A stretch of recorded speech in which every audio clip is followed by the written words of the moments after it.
Hello વિદ્યાર્થી મિત્રો, આજે આપણે ધોરણ 4 વિકાસ મૂલ્યાંકન અસાઇનમેન્ટમાં ગણિતમાં પ્રશ્ન 5નો સોલ્યુશન લઈશું। આમાં શું કહે છે, ચાર્ટના આધારે પ્રશ્નોના જવાબ લખો। એમાં પ્રકરણ 14 છે। એમાં પહેલો છે, નીચે આપેલા બાળકોના પસંદિત રંગના ચાર્ટ પરથી પ્રશ્નોના જવાબ આપવાના છે। તો વિદ્યાર્થી મિત્રો, અહીંયા જો તમને પસંદગી રંગોનો ચાર્ટ આપેલો છે, આ રીતે તમારે આની પર પ્રશ્ન જવાબ લઈશું। તો દેખાય છે તમને રંગ લખેલા છે, તો એની પરથી પ્રશ્ન જવાબ લઈશું। તો જેને આપજો, જો પીળો રંગ પસંદ કરતા બાળકો વાદળી રંગ પસંદ કરતા બાળકો કરતાં કેટલા ઓછા છે? તો પીળો રંગ પસંદ કરતા બાળકો 8 છે। તો વિદ્યાર્થી મિત્રો, આ એક ત્રિકોણ રહ્યું એ 4નું છે, ધ્યાન આપજો વિદ્યાર્થી મિત્રો। તો સૌથી પહેલાં દેખી લેશું, જો લીલો રંગ પસંદ કરતા કેટલા છે, તો કે તમને 3 ત્રિકોણ આપેલા છે, એક ત્રિકોણ બરાબર 4 સમજવાનું, તો કે 4 તારી 12। લાલ રંગવાળા કેટલા છે, તો કે ચોખ્ખું 16, 4 ત્રિકોણ છે એટલે કે 4 વડે ગુણ નાખવાનો। વાદળી કેટલા છે, ચોખ્ખું 16, 4 ત્રિકોણ છે એટલે કે ચોખ્ખું 16। પીળો 2 ત્રિકોણ એટલે કે 8 આવશે। તો ચલો અહીંયા લખીશું, તો કે પીળો રંગ પસંદ કરતા બાળકો 8, વાદળી રંગ પસંદ કરતા બાળકો કેટલા થાય છે? જો વાદળી માટે 4 ત્રિકોણ એટલે કે ચોખ્ખું 16 આવશે। ચલો 16માંથી 8 જાય તો કેટલા વધે છે? તો કે 8 બાળકો ઓછા છે। ઓકે, બીજો લઈશું, તો કે કુલ બાળકોની સંખ્યા કેટલી છે? તો ચલો આપણે કુલ બાળકોની સંખ્યા, તો લીલો માટે કેટલા છે? 3 ત્રિકોણ છે એટલે કે 12, લાલ માટે 16, વાદળી માટે 16, પીળા માટે 8, તો કુલ જો 52 બાળકો આપણો જવાબ આવશે। ત્રીજો લઈશું, લીલો રંગ પસંદ કરતા બાળકો કેટલા છે? તો લીલો રંગ માટે કેટલા છે? દેખી લો વિદ્યાર્થી મિત્રો, 3 ત્રિકોણ છે એટલે કે 4 વડે ગુણ નાખવાના, તો 3 ચોક 12 બાળકો છે। પછી શું કહે છે, ચોથો લઈશું, તો કે પીળો રંગ પસંદ કરતા બાળકો કેટલા છે? તો પીળો માટે કેટલા ત્રિકોણ છે? તો કે 2 ત્રિકોણ છે, તો કે 2 ને 4 વડે ગુણ, તો કે 2 ચોક 8 આપણો જવાબ આવશે। પાંચમો લઈશું, તો કે લાલ રંગ પસંદ કરતા બાળકોનો કોની લીલો રંગ પસંદ કરતા બાળકો કરતાં કેટલા વધારે છે? તો લાલ રંગ માટે કેટલા છે? તો કે 4 હતા ત્રિકોણ એટલે કે ચોખ્ખું 16।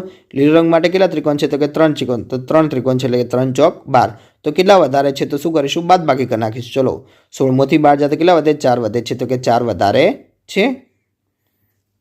બીજો લઈશું, નીચે આપેલા રોહનની દિનચર્યા વર્તુળ આલેખના આધારે પ્રશ્નોના જવાબ આપણે આપવાના રહેશે। તો જો શાળામાં અભ્યાસ કરવામાં, ઊંઘવામાં અને અન્ય પ્રવૃત્તિમાં આપણો વર્તુળ આલેખ આપેલો છે, એની ઉપરથી આપણે જવાબ દેખીશું। તો પહેલામાં શું કહે છે, રોહન દિવસનો કેટલામો ભાગ ઊંઘવામાં પસાર કરે છે? તો કુલ કેટલા ભાગ છે? દેખાય છે વિદ્યાર્થી મિત્રો, 4 ભાગ છે। તો ઊંઘવા માટે એક જ ભાગ પસંદ કરે એટલે કે 1/4 ભાગ પસંદ કરે છે, એટલે કે જવાબ આવશે। બીજું લઈશું, રોહન દિવસનો કેટલામો ભાગ શાળામાં અને અભ્યાસ કરવામાં પસંદ કરે છે? તો વિદ્યાર્થી મિત્રો દેખો, જો શાળામાં અમે અભ્યાસ કરવામાં તો 2 ભાગ છે, તો કુલ 4 ભાગમાંથી 2 ભાગ આવશે, તો 2/4 આવશે, એટલે કે અહીંયા ઉડશે, તો કે 4ના પાડીશું તો કે 2 × 4, તો કે 2 અંશ અને છેદમાં ઉડી જશે, એટલે કે 1/2 એટલે કે અડધો ભાગ। અડધો ભાગને આપણે શું કહીશું? 1/2 કહીએ છીએ, એટલે કે જવાબ આવશે। ત્રીજો લઈશું, રોહન અન્ય પ્રવૃત્તિઓમાં દિવસનો કેટલામો ભાગ પસાર કરે છે? તો કે અન્ય પ્રવૃત્તિમાં 4 ભાગમાંથી 1 ભાગમાં પસાર કરે છે, એટલે કે 1/4 જવાબ આવશે, તો કે જવાબ આવશે।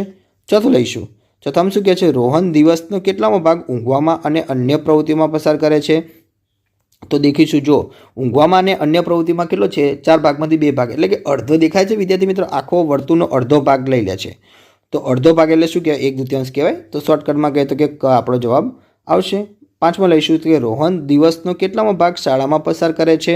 તો દેખીશું, શાળા માટે આખું 4 ભાગમાંથી 1 ભાગ પસાર કરે છે, એટલે કે 1/4 જવાબ આવશે। તો મેં અહીંયા 1/4 ઉપર ટીક મારેલું રહેશે। હવે આપણે પ્રશ્ન ત્રીજો લઈશું। એમાં શું કહે છે, એક શાળામાં 500 વિદ્યાર્થીઓ છે, દરેક વિદ્યાર્થીઓ કોઈને કોઈ પ્રવૃત્તિઓમાં ભાગ લે છે, તેનો વર્તુળ આલેખ નીચે આપેલા છે, તેના આધારે પ્રશ્નોના જવાબ આપવાના રહેશે। તો અહીંયા વિદ્યાર્થી મિત્રો છે રમત ગમત મંડળ, વિજ્ઞાન મંડળ, ગણિત મંડળ। ઓકે, ચલો આમાંથી પ્રશ્ન જવાબ લઈશું। તો પહેલામાં શું કહે છે, ગણિત મંડળમાં કેટલા વિદ્યાર્થીઓ છે? તો વિદ્યાર્થી મિત્રો ધ્યાન આપજો, અહીંયા શું છે, જો ગણિત મંડળમાં ચોથો ભાગ છે, એટલે કુલ કેટલા છે? 500 વિદ્યાર્થીઓ છે, તો 500 ભાગ્યા 4 કરી દે તો કેટલો જવાબ આવશે? 125 જવાબ આવશે। બીજો છે, રમતગમત મંડળમાં કેટલા વિદ્યાર્થીઓ છે? તો રમતગમત મંડળનો શું કહે છે, બીજો અડધો ભાગ છે, એટલે કે 1/2, તો 500 ગુણ્યા 1/2 કરી દે, એટલે કે 500 ભાગ્યા 2 કરી દેવાના, તો 500 અડધા કેટલા થાય? તો કે 250 આપણો જવાબ આવશે। ત્રીજો લઈશું, વિજ્ઞાન મંડળ અને ગણિત મંડળના કુલ વિદ્યાર્થીઓ કેટલા થાય છે? તો વિજ્ઞાન મંડળ અને ગણિત મંડળ એટલે કે અડધો ભાગ થઈ જાય, તો 500 ભાગ્યા 2 કરી દેવાનો, 500 અડધા કેટલા થાય? તો કે 250, અથવા જો વિજ્ઞાન મંડળના 125, ગણિતના 125, તો પણ કેટલા થાય? 250 જવાબ આવે છે। ચોથો લઈશું, તો કે રમતગમત મંડળના વિદ્યાર્થીઓ ગણિત મંડળના વિદ્યાર્થીઓ કરતાં કેટલા વધારે છે? તો રમતગમતના કેટલા હતા વિદ્યાર્થી મિત્રો? તો કે 250 હતા અને ગણિત મંડળના 125 હતા. આપણે પહેલા બીજા પ્રશ્નમાં જોઈ ગયા.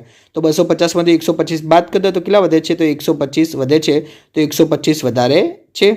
પાંચમું લઈશું તો ક્યાં છે? વિજ્ઞાન મંડળના વિદ્યાર્થીઓ રમતગમત મંડળના વિદ્યાર્થીઓ કરતાં કેટલા ઓછા છે? ઓછા કીધું છે.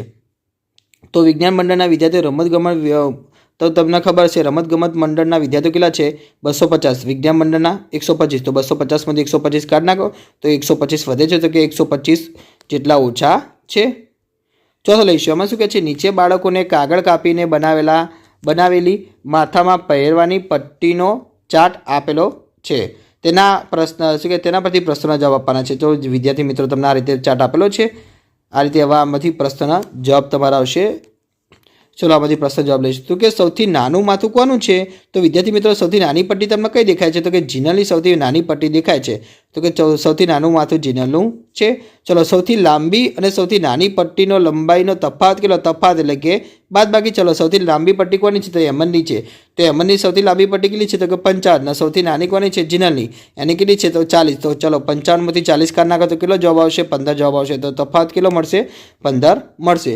ત્રીજો લઈશું. સૌથી લાંબી પટ્ટીની લંબાઈ કેટલી છે? તો સૌથી લાંબી પટ્ટીની લંબાઈ આપણે બેલ દેખી ગયા.